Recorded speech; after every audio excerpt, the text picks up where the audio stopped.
Okay, a lot. So today I will be showcasing you yet another method of how you can earn some town denarii. However, compared to the previous one you may have seen a few days ago, this one, let me tell you, is way better. Because, first of all, you will be able to generate much more denarii with this method compared to the previous one.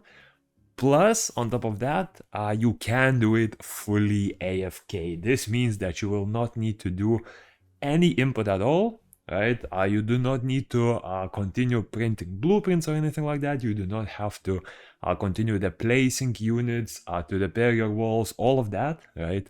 This can be done fully AFK, which means once you set it up, you can leave it for whatever amount of time that you want, and you will get amazing gains for 10 down denarii, right? So, spoiler alert, right? If you want to know how much denarii I've managed to get, and this is like the very baseline, because from here, all you can go is up, right? Basically, this is like the base amount of that I got, and I managed to pull around 1,800 town denarii per hour using this method, right? As you can see, I'm at 7k at the moment. And yeah, let me explain how it works, right? So first of all, for the strategies that we're gonna be using is, first of all, we're going King Leo. This is important because with King Leo, you will have the fastest possible setup. You won't have to worry about troops, right? We are not producing any troops, which means that first of all, we're saving a lot on barracks. Second of all, we won't need to do any troop limit upgrades, which saves us a lot of wood as well. And you don't want to be stacking morale. And especially one thing important with Leo's morale compared to other kings is that his morale also boosts building productivity, which means not only are your troops gonna be stronger, right? But also, the more you advance, the more blueprints you sell, the faster this method gets, right? And as I mentioned, around 1,800 denarii was my result, and that was at 350 morale. You can stack 500, 700, 1,000. I've seen people stack up to 7,000, and yeah, I mean, once you get to that point, it's gonna be crazy, right? So yeah, this is definitely not the limit. This is like bare bones what I did. This is how I did it, right? For advisors, I do recommend picking the musketeers if you have it, right? But also want to say one thing is, if you don't have all of the advisor slots unlocked, trust me, you definitely don't need all of them. I would recommend having two, right? But you can make it work with one as well. So if you only have one advisor, you want to make sure that you pick Sophie as the advisor of your choice. This is very important because you will need to get specific buildings for this to work. If you have two slots, for the second one, I would probably recommend picking Felix, because with this, right, you get a free artifact, and if you enter into a battle and you are able to just quit and go back until you get an artifact that you want. This is a way of how you can easily set it up if you want to, right? For the third one that I would pick is probably gonna be Flunky, right? With this dude, you will be able to get a lot of extra pink denarii during the game, which will allow you to upgrade buildings, and if needed, you can also reroll buildings. This will alleviate some of the building RNG in the game, making the method much faster. And then for whether you have 4, 5, 6, these three, basically Ember, Gustav, and Golem, are just nice additions, right? So you can pick based on what you like. What I did is I picked some musketeers so that I don't have to worry about troops at all, right? Gustav for some extra production, and Golem to make sure that I am able to build stuff faster. For the run itself, we are gonna be going in village, and we are gonna be going into threat level 0. This is important because, first of all, we only need to get to the first boss. We are not gonna be even killing the first boss, right? All we have to do is get to the first boss and make sure that we survive, right? If you are on threat level 0, your buildings are 30% cheaper and 50% more damage on your troops. As you can see, at level 1, that already gets much lower, I believe. Wait, where can I check it? Yeah, 30-50 at threat level 1, that's already lower. So at level 0, it's gonna be the easiest to accomplish, right? And yeah, I do have a pre-recorded run. I'll talk over everything that I've done. And yeah, I think I AFK'd for like a good 2, maybe 2.5 hours, and I'll showcase the results there. Let's go. Okay, and I believe this was the run that I rerolled. I think I rerolled for maybe like 15 minutes, then I kind of got fed up, but I did actually manage to get the artifact that I wanted. Voodoo beads is gonna be one of the best choices because with this one you are able to reroll the resources you get, you are able to reroll the buildings you get, which means that essentially, right, you will be getting a head start in terms of what loot you get from Leo's first skill. You will be getting a head start in terms of what blueprints your research table makes, right? Because you are able to reroll it for free once, which not only saves a lot of DENARII if you are intending to buy them with upgrades, but you will make sure that you are able to get upgrades faster as well, right? Now, the regular gameplay pretty standard with Leo, right? You try to push for some blueprints that you want before the first upgrade happens. You also try to max out the third skill if possible. Usually I would go for the first 3 upgrades. So basically the one for 100 flour and, no flour, 100 wheat and wood, 200 wheat and wood, and then 100 flour and metal.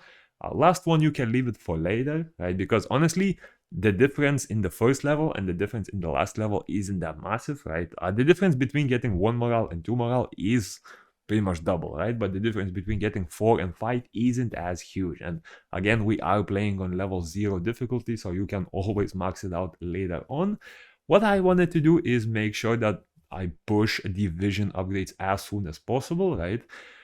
You can do this as easily on threat level 10, right? Because you usually have the gold depth. So when it comes to level 10, I usually try to upgrade his third skill a bit more. But in here, right, because I don't have any gold depth, I tried to push a bit more for my vision first, right? Because I am able to accumulate gold much faster. And yeah, try to upgrade the vision because with more vision, I will be able to stack more resources. Also, because of the buildings that we will be building, I do have to stack a lot of water, which, yeah, try to push for that as well. You will see a lot of wells usually working out. And the main strategy of how you can do this, right? There are, from on top of my head, right, there are 2 main ways of how you can stall the boss, right? And you do have to keep in mind which one you are going for from the beginning of the game, because you will have to decide which upgrades you have to get. You will have to decide if you need like troops, what sort of resources you generate. One of the ways is letting the boss hit the castle and then you repair the castle HP faster than the boss is able to do the damage, right? So to do that, you will need a tier 2 clay mine and you will need a brick factory. The problem with that method is it's not expensive, but it does take multiple slots in your vision, which means that you will be overall less efficient with the resources you can generate. You will be less efficient in terms of progress because you have to keep those slots active at all times.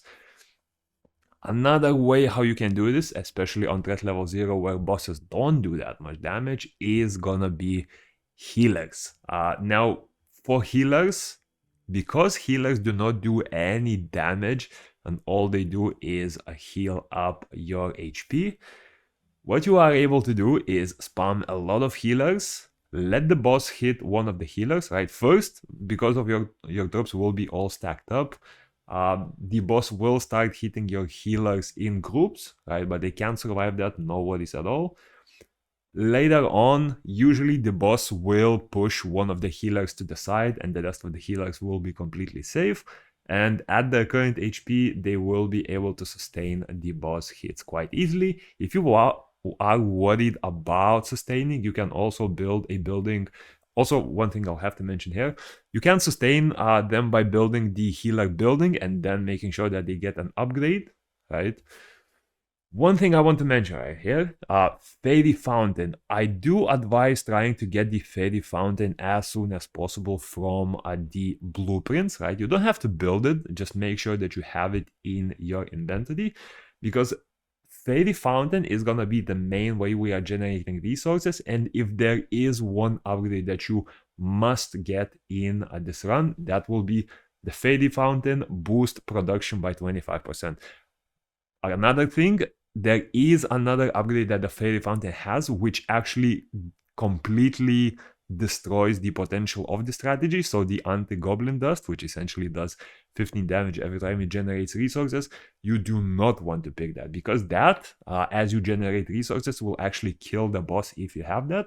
You want to make sure that you only have the boost production one, as that will increase the amount of resources you do. Now, will the run work if you don't have it? Yes. But keep in mind that the main sort of drawback of the strategy is not the speed at which you generate furniture, not the speed at which you generate town denarii. The main sort of like bottleneck of the strategy will be the amount of resources you can generate, right? Because if you do not have that 25% boost, at first you might be okay. But later on, as you leave the run for an hour, for 2 hours, 3 hours, you will see yourself running out of one of the resources, right? For me, it was the wood and stone, right? But depending on how many of each building you run, you might run into other issues, right? I got lucky here, I will admit that, because at first I had a strategy to go for the castle repair strategy, right?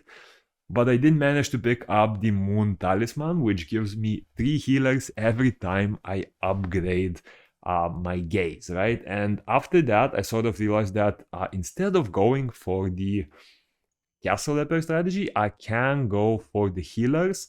This means that I won't have to occupy that many slots in my inventory, and it will work that way. I think I sort of like mixed between the two, right? I did a few runs. One of my runs crashed, unfortunately, which is another very bad thing if it does happen to you, right? Because even if you save the game, right, you can save and leave the game, even if it auto saves. If you are fighting the boss and if you are generating resources, right, for example, you may be generating resources for an hour already. If you do manage to crash the game, right, it will reset to the wave before the boss, which means that whatever progress that you did over that hour while AFKing is gonna be gone, right? So also make sure that your game does not crash, make sure that you have proper resources on it, right? Even when you do have that, the game might eventually crash, right? You never know. But yeah, be prepared for it, right? Because it can definitely crash and it will kill the strategy if you're not able to keep the game active for like a few hours at least, right? So yeah, as you can see, I've skipped a bit forward. Honestly, there really isn't too much explaining I need to do. You pretty much have time until week 180 arrives. As you can see, the boss wave is now visible in the timeline at the top, right? At this moment, I was still producing clay, right? I wasn't confident whether the healers would work because I haven't tried them yet. This was my first time trying the strategy with the healers, right? So as you can see, I still have a lot of clay. I still have the brick factory. So I sort of mixed and matched between the two, but then later on, I think after like a few minutes, I did realize that I might as well just try it with healers and see how it goes. So I pretty much sold all of the brick factory and all of that, right? And yeah, definitely, if possible, I would recommend going for the healer strat instead, right? Because you will just have a lot of free space. Early on, you will need to have at least 1 clay production and probably 1 to 2 brick factories, depending on whether you got the brick factory upgrade or not, right? So that already takes out like 2 or 3 slots. Whereas with healers, they are there, right? They are already on the field. You don't even need to have their troop building in there. As you can see, I sold the troop building as well. And yeah, it will just be a little bit easier, but in general, with your blueprints, you do want to be stacking the fairy fountains and the tile upgrades, right? I would stack all 3 tile upgrades, so basically the blue ones, the purple ones, and the legend ones. The cool thing about the legend ones is they cost oil or fuel. I don't know what it's called here, right? They cost some premium resources, but they will be relatively easy to get. If you don't feel like generating them through the fuel pump, you can also get fuel just from these fairy fountains, right? So it will be a little bit slower than with a fuel pump, but in the end you are able to slowly upgrade them as you go, right? You can start out with blue tiles or purple tiles. Those are gonna be very easy to get, especially on Leo, because those pretty much require gold as the main resource, and with all the flour and all the metal that you have, you will have plenty of gold. And yeah, as you can see, I'm slowly starting to build up the fairy fountains, and let's skip to the boss wave, right? Okay, here we go. The boss wave is finally coming. So with the boss wave, before you do any of the strategies, right, you do want to make sure that the other troops next to the boss are dead, right? Because if you do leave those, they can cause some trouble. So once the boss is left alone, as you can see, I am selling everything apart from the healers, right? That way, I want to make sure that my healers are able to sustain themselves. This was basically like a test just to see if they're able to survive. And yeah, as you can see, at first it will start hitting all of them, but then they will slowly split up. The boss will eventually just start hitting one of the healers, and the rest of the healers will move away and group up together. Essentially, the boss is gonna only be hitting one healer, and the rest of them will be perfectly fine, right? And once the boss locks into one of the healers, as you can see, they will not be able to kill it nowhere near. This is the point where I realized that I don't need any of the factories, right? I can just run with the healer setup, and yeah, the boss will essentially be permanently stuck in the forest, and you will be able to slowly use the rest of the resources to increase the run, right? One thing I did there, as you can see, just to showcase that it doesn't work, right? Even if you save and quit, right, and then continue that run, as you can see, you spawn in the wave between. So make sure that you do save the run, or rather not save the run, make sure that you do have appropriate time to complete the run, because if you exit, if you crash, if you have to close the game for any reason, unfortunately it will not save in any way. So yeah, let's skip forward. I'll showcase you the progress that I did, and we'll see the generation in progress. Okay, so this is the same run 10 minutes later. As you can see, all I'm doing right now is I am mass generating a lot of infrastructure blueprints, right? For all of the tile upgrades that I get, I am placing, whether it's a legendary one, whether it's a blue one, a purple one, I am placing these tile upgrades, and then I'm placing the fairy fountains on those upgrades, right?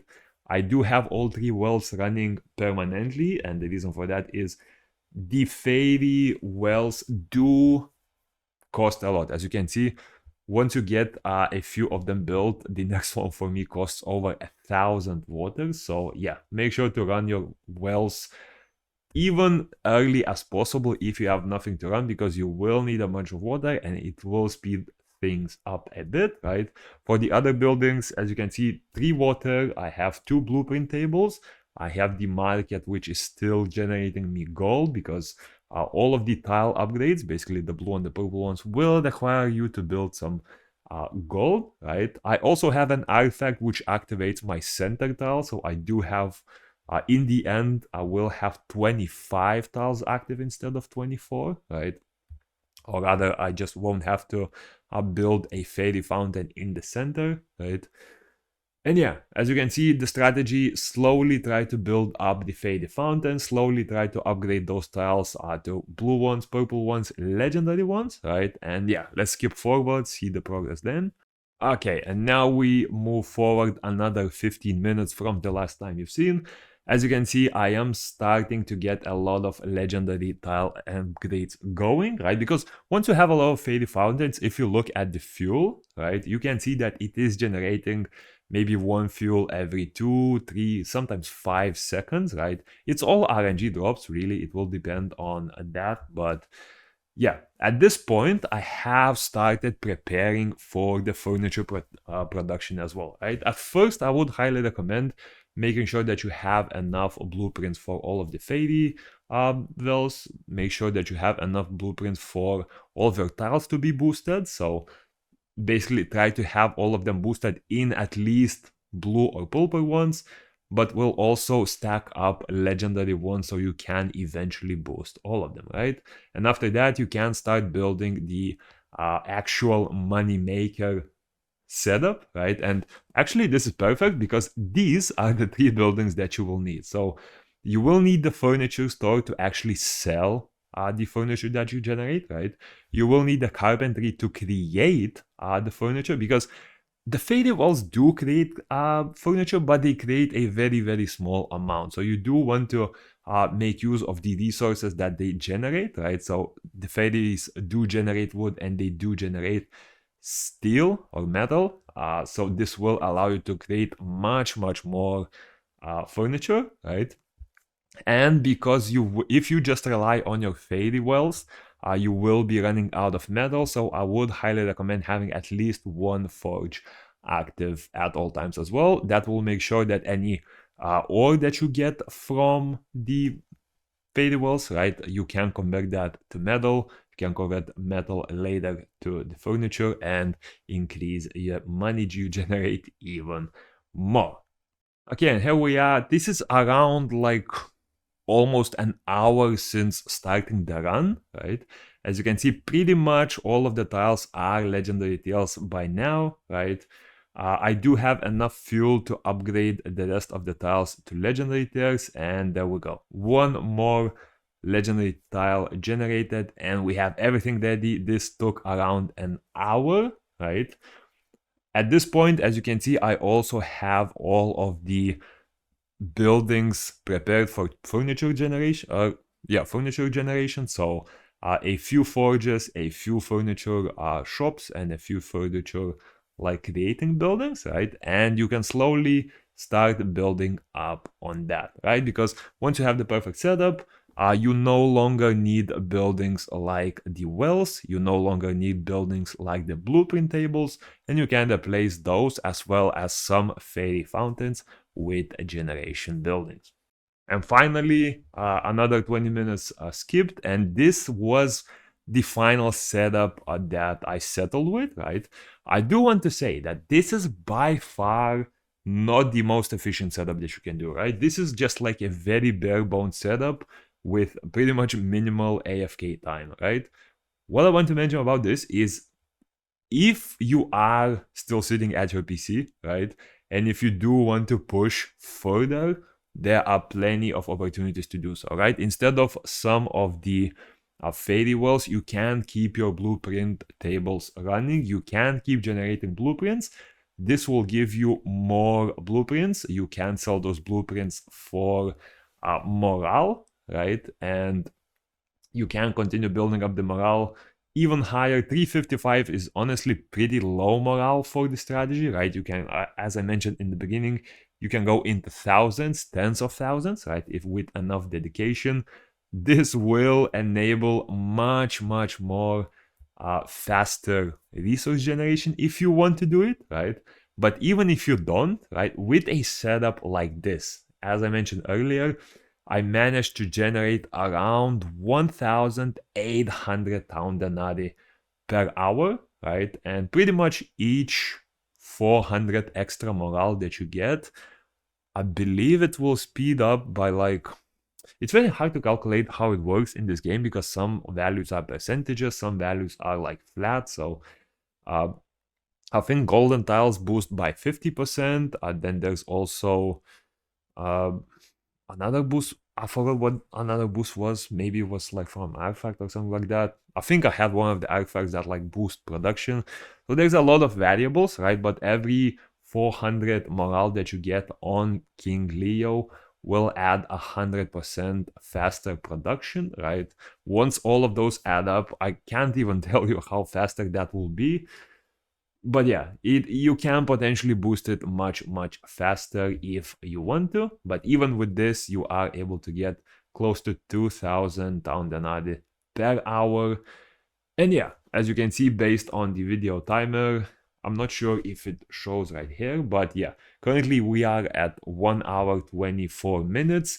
The whole recording is over 4 hours, right? And yeah, as you can see throughout the run, I pretty much did nothing, just AFK'd through the run, right? I do want to say, if you look at the resources that I have, right? Let me quickly zoom this in.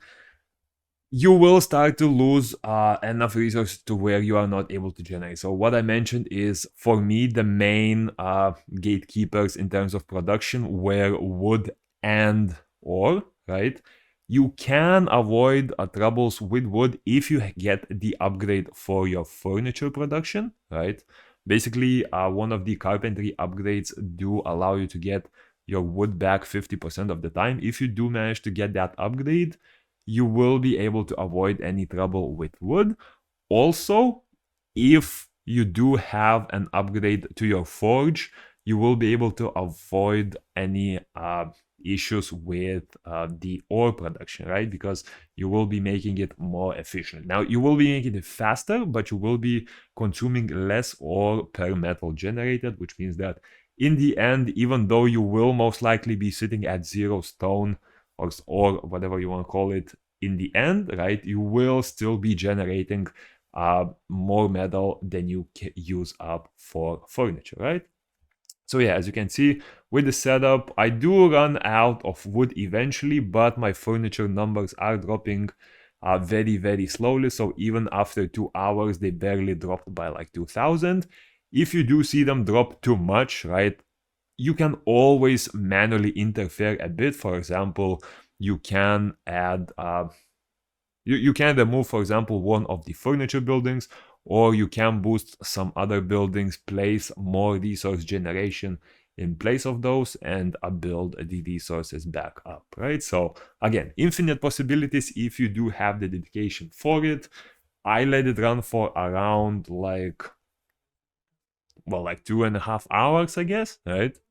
And yeah, if you look at the beginning of the run, I had 2,000 denarii when I started, right? Unfortunately, it doesn't showcase the exact number, so it's 2,000 and something, right? And in the end, I finally let the boss beat my castle up, right? Unfortunately, it started to lag my PC a lot, right? And yeah, one thing to mention is you don't actually have to win the run to get the denarii.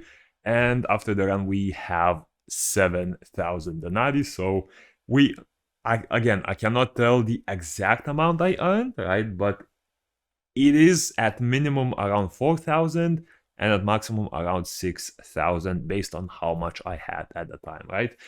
Based on my calculations, it should be somewhere in the low 5,000s, right? So yeah, more than enough, right? One run like this for a few hours and you will be set pretty much for life, right? And yeah, that's about it for this one.